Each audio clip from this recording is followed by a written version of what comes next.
Hello students, welcome back to our channel. Students, आज के lecture में हम मिसलेनियस एक्सरसाइज करने वाले हैं। This is the last exercise of chapter number 9। Miscellaneous exercise start करने से पहले मैं आपको बताना चाहूँगी कि question number 3, 5 and 17 has been deleted from this exercise. So आपने ये जो क्वेश्चंस हैं वो नहीं करने हैं। सो हम क्वेश्चन स्टार्ट करते हैं। बिल्कुल वही सब उसी तरीके के क्वेश्चन है जैसे हमने पूरी एक्सरसाइज में किए ही हैं। स्टिल मैं आपको करवा रही हूँ ताकि अगर आपका कोई आंसर नहीं निकला है तो आप चेक कर सकते हैं। Now, for each of the differential equations given below, indicate its order and degree. आपको differential equation दे रखी है, आपने इनका order और इनकी degree बतानी है। जैसे आपको फर्स्ट पार्ट में ये differential equation दे रखी है, तो जब हमें order निकालना होता है, हम चेक करते हैं कि डेरिवेटिव किस ऑर्डर का है। जैसे यहाँ पे dy by dx है, ये फर्स्ट ऑर्डर डेरिवेटिव है। यहाँ पे d square y by dx square है, ये सेकेंड ऑर्डर डेरिवेटिव चल रहा है। सो यानी कि जो बड़ा ऑर्डर होता है हम उसी का लेते हैं। सो यहाँ पे सेकेंड ऑर्डर डेरिवेटिव चल रहा है, यानी ऑर्डर इज 2। अब जब डिग्री चेक करनी है तो हमने चेक करना है कि क्या ये पॉलिनोमियल इन डेरिवेटिव है, यानी कोई ऐसी कंडीशन तो नहीं है जो पॉलिनोमियल में नहीं होती है। सो यहाँ पे कुछ भी ऐसा नहीं है जो ये पॉलिनोमियल इन डेरिवेटिव ना हो। सो यहाँ पे हम डिग्री निकाल सकते हैं। डिग्री कैसे निकालते हैं? जो हमने ऑर्डर लिया है, ये सेकेंड ऑर्डर डेरिवेटिव था, इसी की पावर हमने देखनी है। पावर कुछ नहीं दी हुई, यानी कि पावर 1 है। सो डिग्री कितनी हो जाएगी? 1। सेकेंड पार्ट में देखिए, आपको यहाँ पे दे रखा है। सो यहाँ पे अगर मुझे ऑर्डर निकालना है, सो मुझे डेरिवेटिव देखना पड़ेगा कि किस ऑर्डर का है। यहाँ पे भी देखिए dy by dx है, यानी फर्स्ट ऑर्डर डेरिवेटिव चल रहा है। अगर इसका स्क्वायर भी दिया हुआ है, आप ये नहीं कहेंगे कि इसका स्क्वायर करके वो d square y by dx square बन जाएगा सेकेंड ऑर्डर डेरिवेटिव। नहीं, ये अंदर आपने चेक करना है कि कौन सा ऑर्डर डेरिवेटिव है। तो ये भी फर्स्ट ऑर्डर है एंड ये भी फर्स्ट ऑर्डर है, यानी ऑर्डर तो 1 आएगा। और डिग्री क्या चेक करते हैं कि जो आपका डेरिवेटिव था, यानी कि यहाँ पे भी फर्स्ट ऑर्डर है, यहाँ पे भी फर्स्ट ऑर्डर है, बट हाईएस्ट पावर किसकी है? इसकी है। सो इस वाले का हम डिग्री लेंगे, डिग्री इज 3। थर्ड पार्ट देखिए, यहाँ पे आपके पास डेरिवेटिव, ये थर्ड ऑर्डर डेरिवेटिव चल रहा है, ये फोर्थ ऑर्डर डेरिवेटिव चल रहा है। सो दोनों में से बड़ा देखें तो ऑर्डर 4 ही होगा। बट अगर हम डिग्री की बात करें तो देखो यहाँ पे ये पॉलिनोमियल इन डेरिवेटिव नहीं बन रहा है, बिकॉज यहाँ पे डेरिवेटिव के साथ साइन फंक्शन आ गया। डेरिवेटिव के साथ ट्रिग्नोमेट्री नहीं लगा सकते क्योंकि वो पॉलिनोमियल की प्रॉपर्टीज के अगेंस्ट है। सो इसलिए यहाँ पे डिग्री का आंसर नॉट डिफाइंड होगा, as it is not a polynomial in derivative. ठीक है। क्वेश्चन नंबर 2 देखिए, for each of the exercise given below verify that the given function is the solution of the corresponding differential equation. देखो आपको function दे रखा है, यानी कि ये y का फंक्शन है, ये आपको डिफरेंशियल इक्वेशन दे रखी है। आपको बताना है कि ये वाला फंक्शन क्या इस डिफरेंशियल इक्वेशन का पार्ट है। सो आप कहीं से भी स्टार्ट कर सकते हैं। आप यहाँ फंक्शन से डिफरेंशियल इक्वेशन जो है वो बता सकते हो, बट जैसे यहाँ पे बताया कि function is the solution of the differential equation, तो आप यहाँ पे डाल के देखेंगे कि ये फंक्शन से आप जब यहाँ पे वैल्यूज डालेंगे तो वो वैल्यू राइट हैंड साइड के बराबर आनी चाहिए। तो हम पहले फंक्शन से ही स्टार्ट करते हैं। ये आपका फंक्शन है। हम यहाँ पे अगर डिफरेंशियल इक्वेशन की बात करें जो हमें दे रखी है, हम अगर यहाँ पे डेरिवेटिव देखें तो यहाँ पे देखो dy by dx यानी फर्स्ट ऑर्डर डेरिवेटिव चल रहा है, and d square y by dx square यानी सेकेंड ऑर्डर डेरिवेटिव भी चल रहा है। सो सेकेंड ऑर्डर तक जा रहे हैं। सो हम यहाँ पे क्या करेंगे, ये हमारे पास फंक्शन है। सो फंक्शन से हमने स्टार्ट किया, हमने सबसे पहले एक बार डिफरेंशिएट किया क्योंकि मुझे फर्स्ट ऑर्डर डेरिवेटिव चाहिए। तो यहाँ पे डिफरेंशिएट करेंगे with respect to x dy by dx। देखिए a कांस्टेंट है तो वो तो बाहर आ गया, e raise to power x की differentiation e raise to power x। यहाँ पे b कांस्टेंट है तो बाहर ले लिया, e raise to power minus X की differentiation e raise to power minus X. But x की जगह हमने माइनस एक्स लिया है, तो माइनस एक्स की डिफरेंशिएशन -1 भी होनी चाहिए, तो -1 यहाँ पे आगे आ गया। यहाँ पे x स्क्वायर की डिफरेंशिएशन 2x, तो देखिए dy by dx आ गया। बट अभी हमें यहाँ पे दिख रहा है कि डिफरेंशियल इक्वेशन में सेकेंड ऑर्डर डेरिवेटिव भी चल रहा है, यानी इसी इक्वेशन को एक बार और डेरिवेटिव हम कर लेते हैं इसका। dy by dx का सेकेंड ऑर्डर लेंगे तो d square y upon dx square, यहाँ पे a कांस्टेंट है बाहर आ गया, e raise to power x की differentiation e raise to power x। b constant है बाहर आ गया, e raise to power minus x की differentiation e raise to power minus x। और ये जो माइनस है इस माइनस से प्लस होके माइनस इंटू माइनस प्लस हो जाएगा। यहाँ पे 2x की डिफरेंशिएशन क्या होगी? 2। सो अब हमारे पास सिंगल ऑर्डर डेरिवेटिव भी है, डबल ऑर्डर डेरिवेटिव भी है। अब हमने क्या करना है, ये हमारी डिफरेंशियल इक्वेशन है, इसमें पुट करते हैं। सो हमारी डिफरेंशियल इक्वेशन के अकॉर्डिंग देखिए x है, हमने यहाँ पे x लिया, इनटू सेकेंड ऑर्डर डेरिवेटिव, तो ये रहा सेकेंड ऑर्डर डेरिवेटिव, हमने यहाँ पे उसकी वैल्यू डाल दी, +2, यहाँ पे है ना +2, फिर है सिंगल ऑर्डर डेरिवेटिव, तो सिंगल ऑर्डर डेरिवेटिव की ये वैल्यू है, तो हमने यहाँ पे सिंगल ऑर्डर डेरिवेटिव की वैल्यू डाल दी। यहाँ पे -xy + x² -2, तो ये भी हमने यहाँ पे लिख दिया। अब देखो x को इस पूरी ब्रैकेट से मल्टीप्लाई कर देंगे तो ये आ जाएगा, 2 को इस पूरी ब्रैकेट से मल्टीप्लाई कर देंगे तो ये आ जाएगा। अब x² -2 की जगह तो कुछ नहीं डाल सकते, -x है और y भी है, y की वैल्यू तो हमें दी हुई है ना, वो तो क्वेश्चन में ही दी हुई है, देखो y की वैल्यू ये आपको दे रखी है, सो ये यहाँ पे y की जगह आपने ब्रैकेट में डाल देना। सो यहाँ पे x को भी पूरी ब्रैकेट से मल्टीप्लाई कर दोगे तो आपके पास ये आ जाएगा। अब बेसिकली मल्टीप्लाई करके आपके पास ये स्टेप बन रहा है जिसमें कुछ चीजें कैंसिल हो रही हैं बट कुछ नहीं हो रही है, ठीक है। अब जो नहीं हो रही है जैसे ये और ये और -x, ये कहीं पे भी कैंसिल नहीं हो रहा है, सो यानी कि ये आपके पास बच रहा है एंड इसको हम कहीं कैंसिल नहीं कर सकते, यानी कि आपका जो आंसर था वो 0 होना चाहिए था। यही आपको डिफरेंशियल इक्वेशन का आंसर दे रखा है कि 0 होना चाहिए था, बट यहाँ पे वो नॉट इक्वल टू 0 है, यानी LHS is not equal to RHS, therefore it is not the differential equation of the given function. ये जो डिफरेंशियल इक्वेशन है वो इस फंक्शन से नहीं आ सकती, ठीक है। देन सेकेंड पार्ट देखिए, यहाँ पे आपको ये फंक्शन दे रखा है और ये आपकी डिफरेंशियल इक्वेशन। अब इसमें देखिए फर्स्ट ऑर्डर डेरिवेटिव भी चल रहा है, सेकंड ऑर्डर डेरिवेटिव भी चल रहा है, यानी ये फंक्शन को हमें 2 बार डिफरेंशिएट करना पड़ेगा। सबसे पहले तो पहली बार डिफरेंशिएट करते हैं। अब यहाँ पे ये और ये मल्टीप्लाई हो रहे हैं, दो फंक्शन मल्टीप्लाई हो रहे हैं, तो प्रोडक्ट रूल लगाएंगे, फर्स्ट इंटू सेकेंड का फंक्शन। तो कैसे होता है, ddx ऑफ फर्स्ट यानी ex की डिफरेंशिएशन तो ex होती है, into second as it is, plus ddx of second. अब इसकी डिफरेंशिएशन करेंगे, देखो a तो कांस्टेंट है, एज इट इज आ गया, cos x की डिफरेंशिएशन क्या होती है, -sin x, plus b constant है, एज इट इज आ गया, sin x की डिफरेंशिएशन cos x, ठीक है। तो सेकेंड का डिफरेंशिएट किया और फर्स्ट वाला एज इट इज। अब आपके पास देखो ये पूरा का पूरा ये आपका क्वेश्चन ही एक तरीके से बन रहा है, यानी y की वैल्यू बन रही है, तो हमने इसकी जगह y लिख दिया और ये आपके पास अब एज इट इज आ गया। अब dy/dx आ चुका है, तो अब एक और बार हमें डिफरेंशिएट करना है, क्योंकि डिफरेंशियल इक्वेशन में डबल ऑर्डर डेरिवेटिव भी है, तो इधर एक बार और करेंगे, तो d2y/dx², y की डिफरेंशिएशन क्या होती है, dy/dx। अब इधर भी देखो ये और ये मल्टीप्लाई हो रहा है, तो फर्स्ट इंटू सेकेंड यानी प्रोडक्ट रूल लगेगा। प्रोडक्ट रूल क्या कहता है, ddx ऑफ फर्स्ट मतलब ex की डिफरेंशिएशन तो क्या होगी, ex into second as it is, plus ddx of second. अब सेकेंड की डिफरेंशिएशन देखो, -a वो तो एज इट इज आ गया, sin x की डिफरेंशिएशन cos x, अब b एज इट इज आ गया, cos x की differentiation -sin x into first as it is, ठीक है। अब आपके पास ये तो एज इट इज आ गया, यहाँ पे आप देखो कि दो, इसको अगर आप लोगे तो ये तो आपका एज इट इज, ये जो चीज है अगर मैं इसको देखूं तो ये y फंक्शन से रिजेंबल करती है। फर्क क्या है, यहाँ पे a cos x है, यहाँ पे -a cos x है, यहाँ पे b sin x है, यहाँ पे -b sin x है, तो मैं दोनों में से अगर मैं माइनस कॉमन ले लूं तो क्या बच जाएगा, ex into a cos x plus b sin x, यानी कि ये फिर से जो फंक्शन है वही बन जाएगा, तो इसलिए मैंने इसकी पूरी वैल्यू y ली है और बाहर माइनस ले लिया, ठीक है।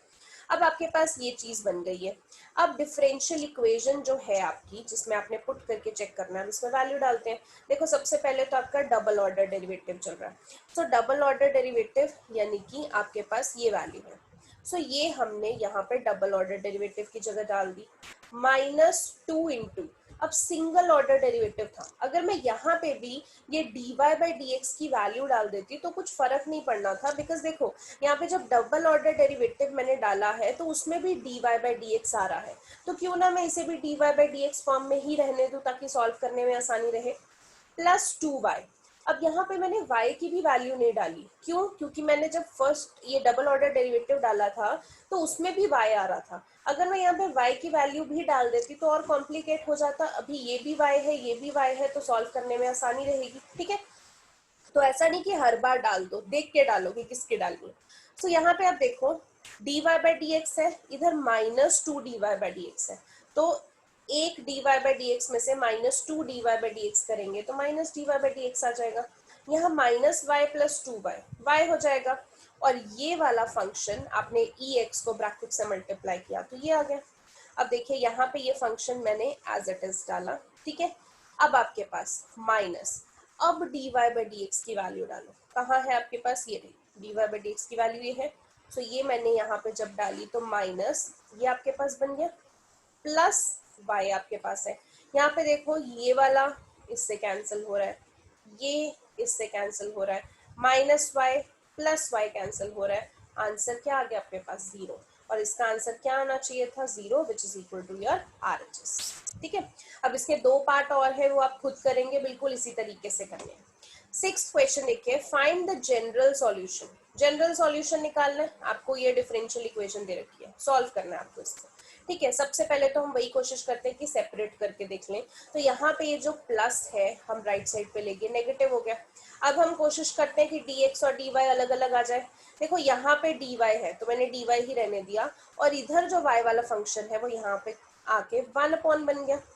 फिर dx तो इधर जाके क्रॉस मल्टीप्लाई हो जाएगा, तो इधर dx वाला फंक्शन रहने दिया, और बाहर माइनस भी था, यानी -1/1 माइनस एक्स स्क्वायर। सो अब यहाँ पे अगर आप देखो 1/1 माइनस वाई स्क्वायर की इंटीग्रेशन क्या होती है, साइन इनवर्स y। यहाँ पे अगर आप देखो तो -1/1 माइनस एक्स स्क्वायर है, तो यानी कि है तो साइन इनवर्स x की ही इंटीग्रेशन, बस बाहर में क्या आ जाएगा -1। अब ये माइनस इधर जाके प्लस हो गया, and this is your solution, simple.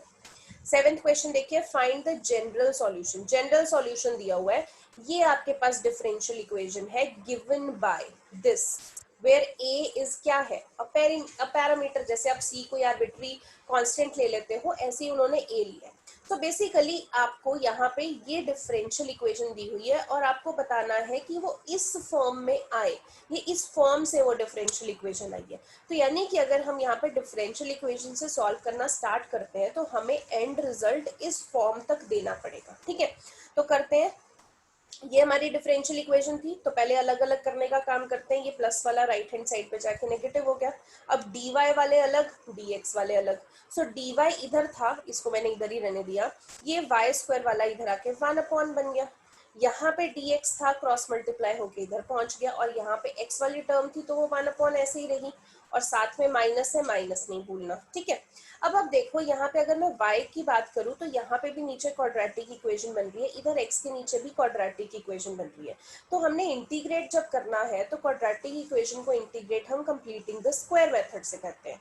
Completing the square method में क्या करते हैं हम, हाफ ऑफ b का स्क्वायर ऐड करते हैं और हाफ ऑफ b का स्क्वायर सब्ट्रैक्ट करते हैं। तो सबसे पहले मैं इसी इक्वेशन को सॉल्व करना स्टार्ट करती हूँ। देखो हाफ ऑफ b का स्क्वायर, b क्या होता है, जो y के साथ होता है, y के साथ यहाँ पे 1 है, 1/2 उसका स्क्वायर मुझे y में ऐड करना है, और जो कांस्टेंट है उसमें से 1/2 का स्क्वायर माइनस करना।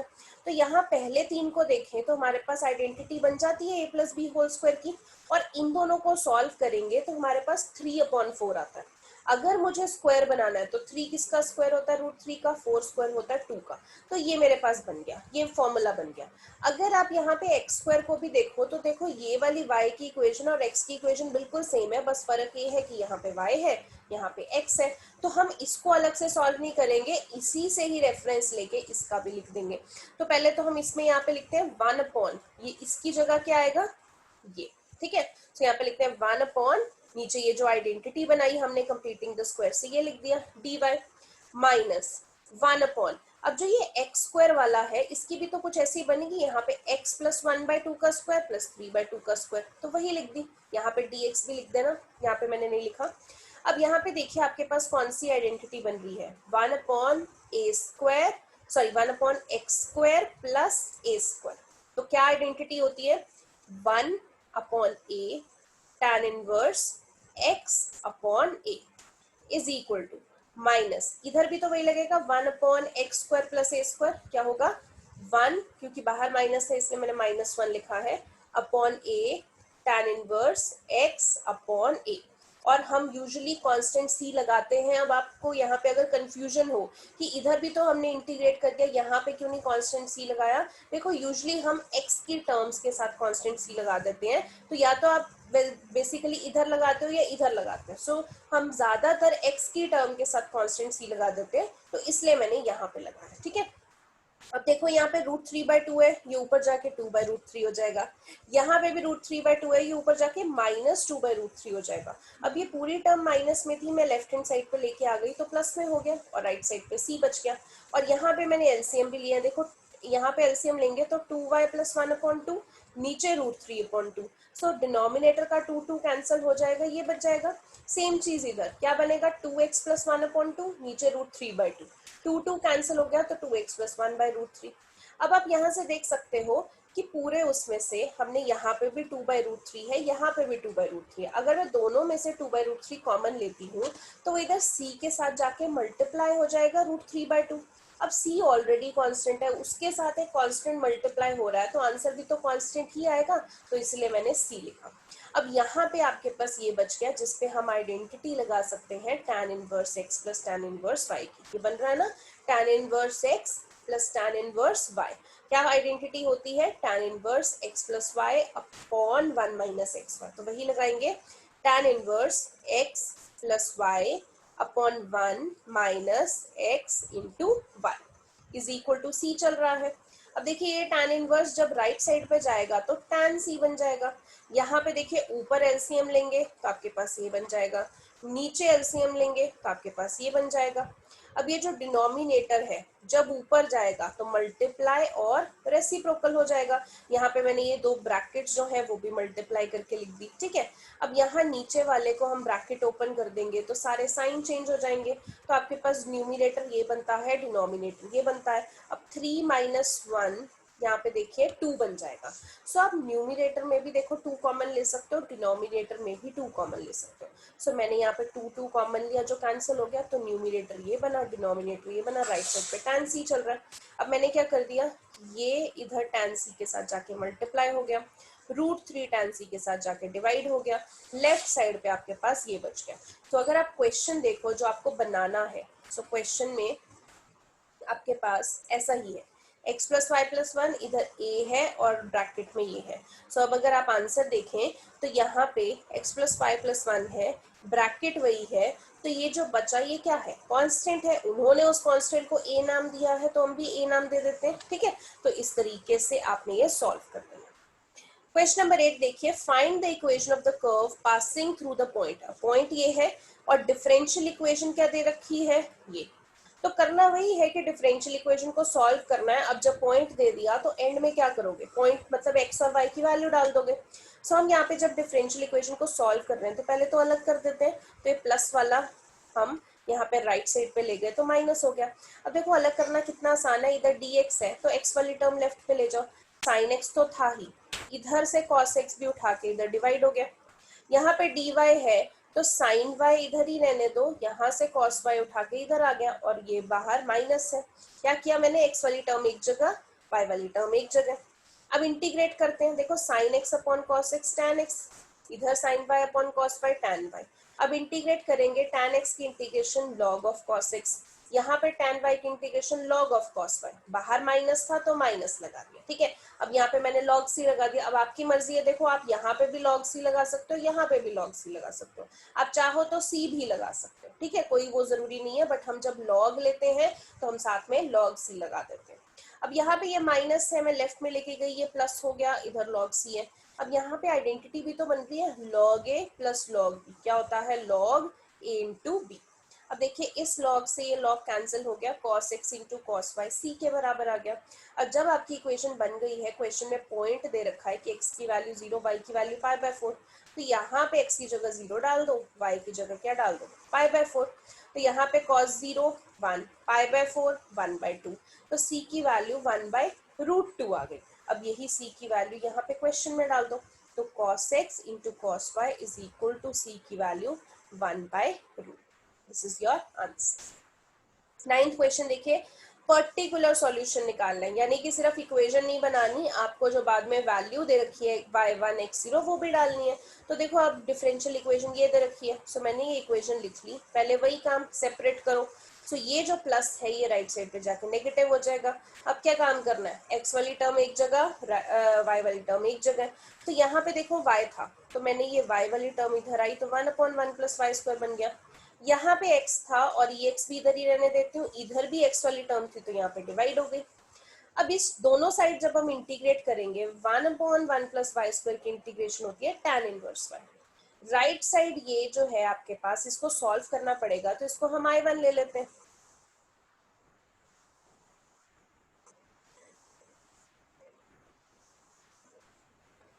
ठीक है, तो अब I1 को हम सॉल्व करना स्टार्ट करते हैं। तो यहाँ पे आपके पास e⁻x as it is 1 plus, अब देखो e⁻2x है, मैं इसको ऐसे लिख रही हूँ e(x²). ठीक है, करना क्या है, यहाँ पे मैं सब्स्टिट्यूशन मेथड लगा रही हूँ, e⁻x t की वैल्यू डालेंगे। So let e⁻x is equal to t। यहाँ पे e⁻x की जो डिफरेंशिएशन है वो तो देखो e⁻x होती है, t की डिफरेंशिएशन dt/dx होगी, यहाँ से मैं dx की वैल्यू निकाल लूंगी। अब यही वैल्यू मुझे I1 में डाल देनी है। तो देखो e⁻x as it is 1 plus e⁻x को t माना तो 1 + t² dx की वैल्यू dt/x, तो मैंने यहाँ पे डाल दी। बाहर देखो यहाँ पे माइनस भी चल रहा है तो माइनस लिखना नहीं भूलना, बाहर माइनस चल रहा है। यहाँ पे e⁻x और ये तो कैंसिल हो गया, 1/1 + t² dt बचा। सो 1/1 + t² tan इनवर्स t की होती है इंटीग्रेशन। अब माइनस तो भी साथ में लगाना है और t की बाद में वैल्यू डाल दो e⁻x।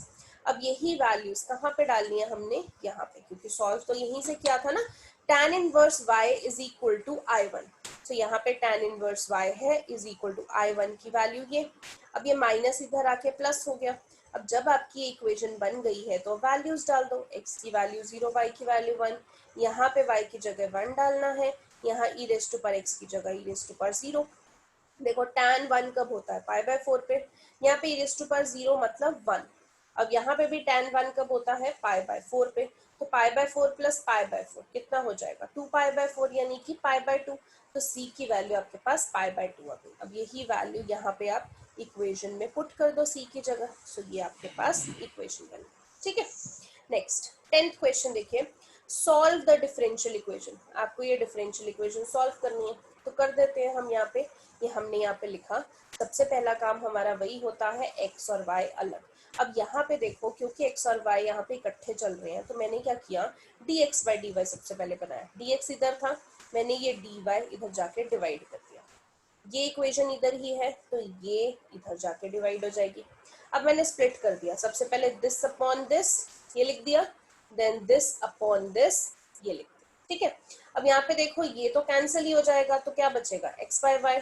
यहाँ पे एक y से एक y कैंसिल हो जाएगा तो ये बचेगा। ठीक है, अब यहाँ पे आप देख सकते हो कि ऐसी इक्वेशन हमने होमोजीनस फॉर्म में की थी, ये लीनियर भी नहीं बन रही, हमने होमोजीनस फॉर्म में की थी, क्योंकि लीनियर के लिए तो y का कोफिशिएंट होना चाहिए, देन आपके पास जो कांस्टेंट है वो होना चाहिए, यहाँ पे नहीं बन रही। सो हम ये क्या कर रहे हैं, होमोजीनस फॉर्म से ट्राई कर रहे हैं, क्योंकि यहाँ पे x/y वाला फॉर्म आ गया है। होमोजीनस फॉर्म याद है आपको, x/y आ जाता है तो हम उसको v मान लेते हैं, तो वही हमने करना है, let v is equal to x/y। Cross multiply करेंगे, vy is equal to x, then homogeneous में क्या करते हैं, डिफरेंशिएट। अब विद रिस्पेक्ट टू हम y कर रहे हैं। सो यहाँ पे देखो प्रोडक्ट रूल लगेगा, first into second, so dy of first into second plus dy of second into first is equal to dy of x। तो आप यहाँ पे देखो y का तो 1 हो जाएगा इंटू v, यहाँ पे क्या आ जाएगा dv/dy इंटू y, यहाँ पे dx/dy। अब यहाँ पे आपके पास v आ रहा था, इधर dx/dy की होमोजेनियस फॉर्म में क्या करते हो, वैल्यू डाल देते हो, तो ये वैल्यू थी, हमने यहाँ पे पुट करनी है। बट फर्क क्या है, देखो यहाँ पे x/y था जिसको हमने v माना तो मैंने सीधा v लिख दिया, यहाँ पे y है, y लिखा e⁻ x/y, तो x/y को e⁻v लिख दिया। अब देखो ये v से ये v कैंसिल हो गया, लेफ्ट साइड पे ये बचा, राइट साइड पे ये बचा। अब क्या करते हैं, अलग अलग कर देते हैं टर्म्स को। देखो यहाँ पे dv है तो dv है तो मैं ev इधर ले जाऊंगी क्रॉस मल्टीप्लाई, और ये जो dy है ये इधर क्रॉस मल्टीप्लाई होके पहुंच जाएगा, तो यहाँ पे y बचा था, इधर का y भी यहाँ पे डिवाइड हो जाएगा, यानी 1 dy बन जाएगा। अब जब दोनों को इंटीग्रेट करते हैं तो देखो e raise to power anything की इंटीग्रेशन तो वही आ जाती है, 1 की इंटीग्रेशन y आ जाएगी। अब यहाँ पे v की वैल्यू x बाय y डाल दो, ये आपकी इक्वेशन बन गई। ठीक है, सो यहाँ पे देखो अब हमने होमोजीनस फॉर्म सीखी, क्योंकि यहाँ पे हमें x बाय y दिख रहा था और हमें पता है होमोजीनस फॉर्म में x बाय y जहाँ पे आता है तो v डाल के उसको सॉल्व कर सकते हैं। क्वेश्चन नंबर 11 देखिए, find a particular solution of, इसका पर्टिकुलर सॉल्यूशन निकालना है, यानी कि सॉल्व तो करो बाद में ये वैल्यूज भी डालनी है। तो देखो हमने यहाँ पे ये इक्वेशन लिखी। अब इस इक्वेशन को ध्यान से देखो, मैंने क्या किया, ये राइट साइड पे चल रहा था, मैंने ये 1x माइनस वाई इधर जाके 1/x माइनस वाई बन गया। अब बोथ साइड हम इंटीग्रेट ही करते हैं, तो यहाँ पे मैंने देखो dx को अलग से इंटीग्रेट किया, dy को अलग से इंटीग्रेट किया, राइट साइड पे अलग से चल रहा है। अब dx की इंटीग्रेशन क्या हो जाएगी x, dy की इंटीग्रेशन y। अब राइट साइड की इंटीग्रेशन को समझो, यहाँ पे आप इस तरीके को लेके चलो कि जैसे ये 1/x इंटू dx लिख रखा है, क्योंकि यहाँ पे देखो ना नीचे x माइनस वाई है और यहाँ पे dx माइनस dy है, तो इस तरीके से लेके चलो कि ये 1/x है इंटू dx है। तो आप 1/x की जो इंटीग्रेशन है क्या करते हो, log x, तो यहाँ पे log x माइनस वाई आ जाएगा। ठीक है, और यहाँ पे क्योंकि dx माइनस dy के विद रिस्पेक्ट टू ही इंटीग्रेशन चल रही है, तो मैं ये x माइनस वाई को दोबारा से डिफरेंशिएट करके नीचे नहीं लिख रही हूँ। ठीक है, यूजुअली हम करते हैं ना, जिसको x मानते हैं उसको दोबारा से करते हैं, बट यहाँ पे जो डिफरेंशिएशन इंटीग्रेशन है वो with respect to dx minus dy चल रही है, इसलिए यहाँ पे सिर्फ log x माइनस वाई है। ठीक है, अब आपके पास ये इक्वेशन बन चुकी है, अब वैल्यूज डाल दो। देखो आपके पास x की 0, y की -1 दे रखी है, तो x की जगह 0, y की वैल्यू -1, यहाँ पे भी 0, माइनस इंटू माइनस प्लस हो जाएगा, तो बेसिकली log 1 तो 0 हो जाता है, तो c की वैल्यू आपके पास क्या बन जाएगी, -1।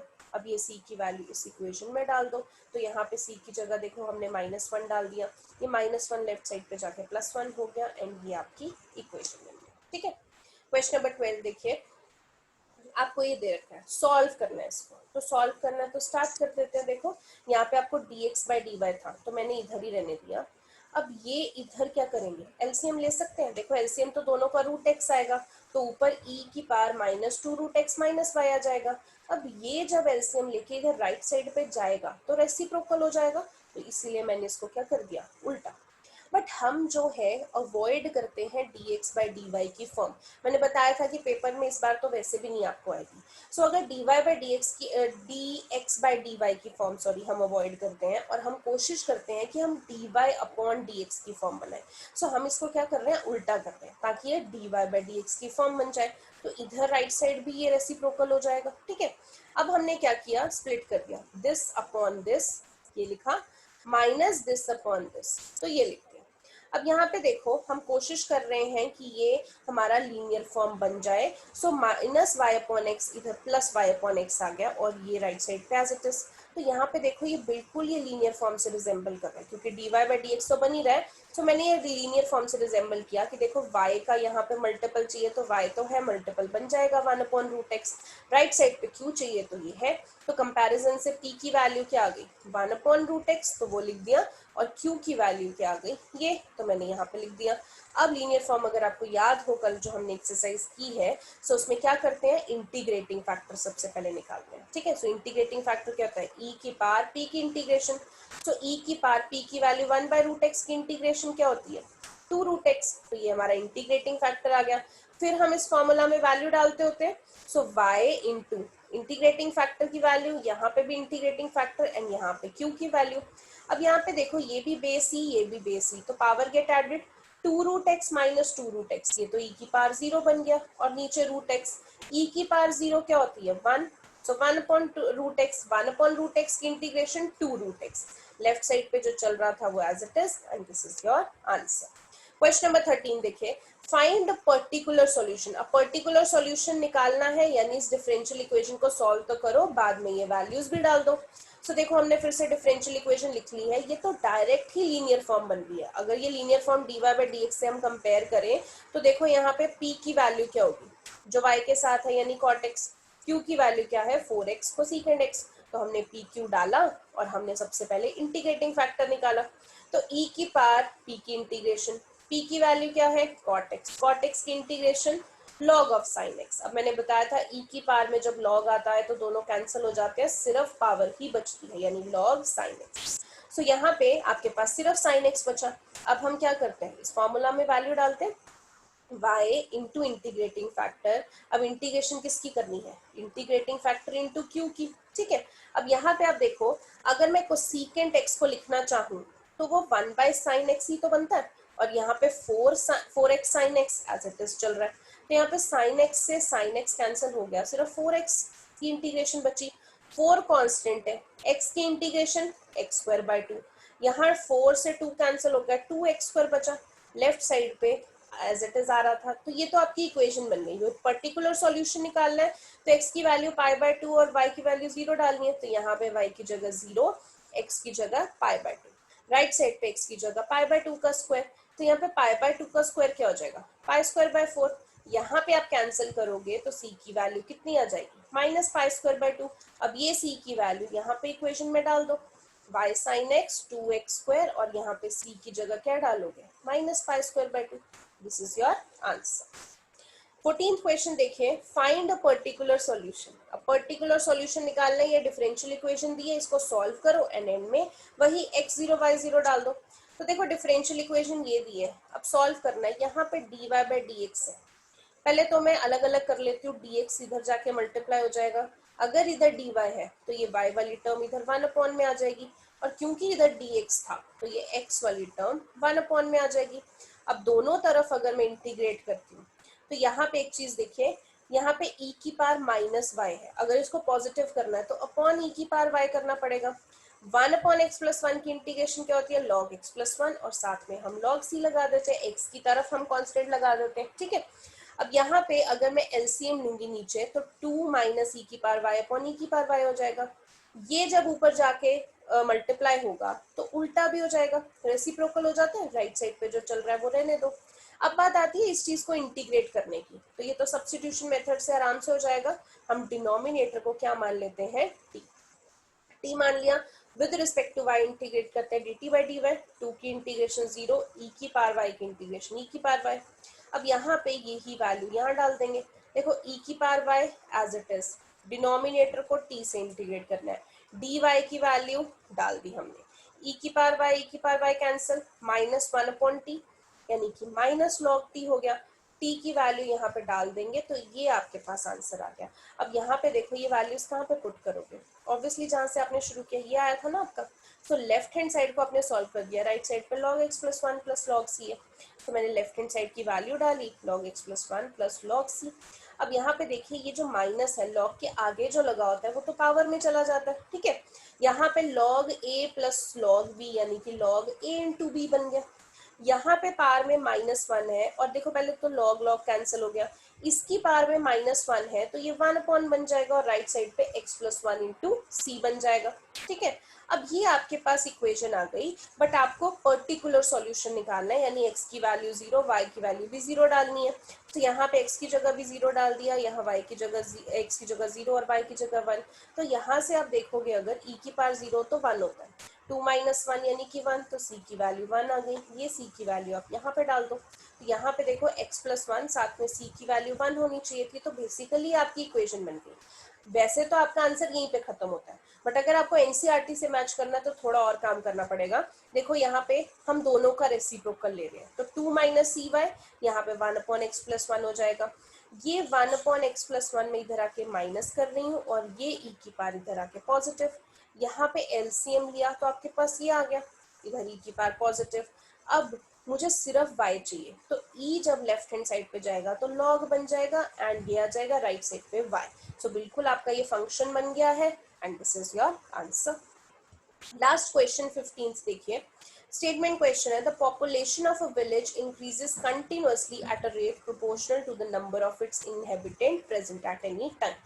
अब पॉपुलेशन ऑफ अ विलेज जो है वो कंटिन्यूअसली इंक्रीज हो रही है at the rate of the number of inhabitants present at the time, ठीक है। सो जो पॉपुलेशन का रेट अगर हम देखें, तो अगर मैं पॉपुलेशन को p मानती हूँ तो dp बाय dt, क्योंकि विद रिस्पेक्ट टू टाइम ही निकालते हैं, एट एनी टाइम बोला ना, so with respect to time ये जो पॉपुलेशन का रेट है ये डायरेक्टली प्रोपोर्शनल चल रहा है। प्रोपोर्शनल चल रहा है किसके? To the number of inhabitants, यानी कि पॉपुलेशन के ही प्रोपोर्शनल चल रहा है, जितने लोग वहां पे होंगे। सो पहले तो मैंने यही इक्वेशन लिख दी। फिर प्रोपोर्शनैलिटी साइन जब हटता है तो इज इक्वल टू एंड कोई कांस्टेंट के लग जाता है, तो मैंने इधर ये बना दिया। अब आगे बोला है if the population of village was 20,000 इन 1999। सो मान लेते हैं 99 में, यानी अगर मैं बेस ईयर उसको लेती हूँ, T0 लेती हूँ, T stand for time and base year में ले रही हूँ क्योंकि विद रिस्पेक्ट टू टाइम हम निकाल रहे हैं। सो मान लेते हैं उस टाइम पे, क्योंकि उन्होंने बोला है कि 20,000 है, सो T0 20,000 हो गया। अब 25,000 बढ़ जाती है जब 2004 में जाता है। सो 99 से लेके 2004 यानी कि 5 साल बढ़ गए, तो यानी कि T5 में 20,000 हो गई। अब आपको पूछा है what will be the population 2009।